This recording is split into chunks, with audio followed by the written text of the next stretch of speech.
Koneksi antar materi, kesimpulan dan refleksi modul 1.1.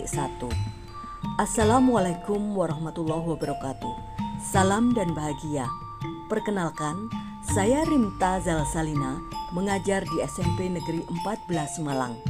Calon guru penggerak angkatan ke-7, kelas 145A. Pada kesempatan kali ini akan saya paparkan kesimpulan dan refleksi pemikiran Ki Hajar Dewantoro. Sebelumnya akan ada pertanyaan pemantik dalam membuat kesimpulan dan refleksi terhadap pemikiran-pemikiran Ki Hajar Dewantoro. Yang pertama, apa yang Anda percaya tentang murid dan pembelajaran di kelas sebelum Anda mempelajari modul 1.1? Yang kedua, apa yang berubah dari pemikiran dan perilaku Anda setelah mempelajari modul ini? Yang ketiga, apa yang dapat segera Anda terapkan agar kelas Anda mencerminkan pemikiran Ki Hajar Dewantoro? Baiklah, sekarang mari kita jawab pertanyaan pemantik tadi. Ada beberapa hal yang saya percaya tentang murid dan pembelajaran di kelas sebelum saya mempelajari modul 1.1. Yang pertama, pada saat pembelajaran, saya menyamaratakan kondisi murid dan tidak memandang kodrat alam dari murid tersebut. Yang kedua, saya mengajar untuk memenuhi ketercapaian kompetensi dasar serta untuk terpenuhinya kriteria ketuntasan minimal. Yang ketiga, saya lebih banyak menggunakan metode ceramah atau teacher center. Yang keempat, saya menegur dengan cara menghukum murid yang melakukan kesalahan seperti bolos, tidak mengerjakan tugas, bermain pada saat jam pelajaran, tidur di kelas, dan tidak memperhatikan saat saya menjelaskan. Saya melakukan peneguran terhadap murid tersebut dengan menghukumnya sebagai efek jera bagi mereka dan merasa mendidik murid dengan tegas akan dapat merubah murid itu menjadi ke arah yang lebih baik.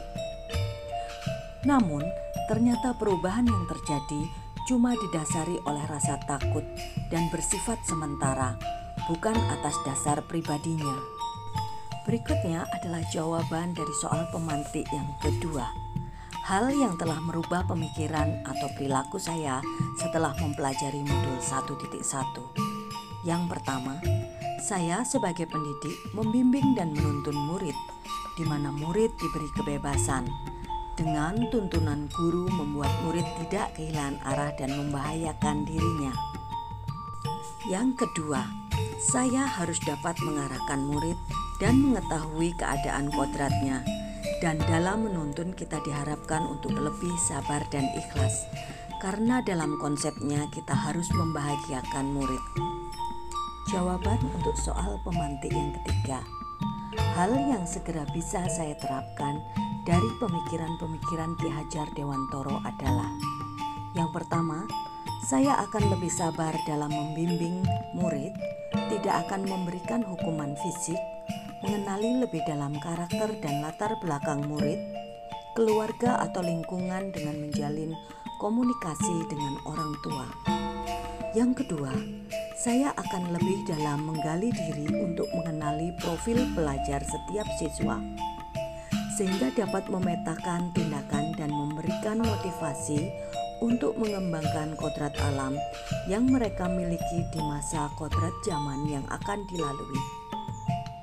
Yang ketiga, memberikan pembelajaran yang menyenangkan bagi siswa melalui pemilihan media pembelajaran yang bervariasi dan menarik, baik berupa gambar, video, maupun audio atau pembelajaran yang berbasis permainan. Dalam konsep membina, saya akan mengingat 3 hal, yakni ing ngarsa sung tulodo, ing madya mangun karso, tutwuri handayani. Di depan menjadi contoh, di tengah memberikan semangat, dan di belakang memberikan dorongan. Selain itu, saya tidak perlu memberikan hukuman yang bersifat tidak mendidik.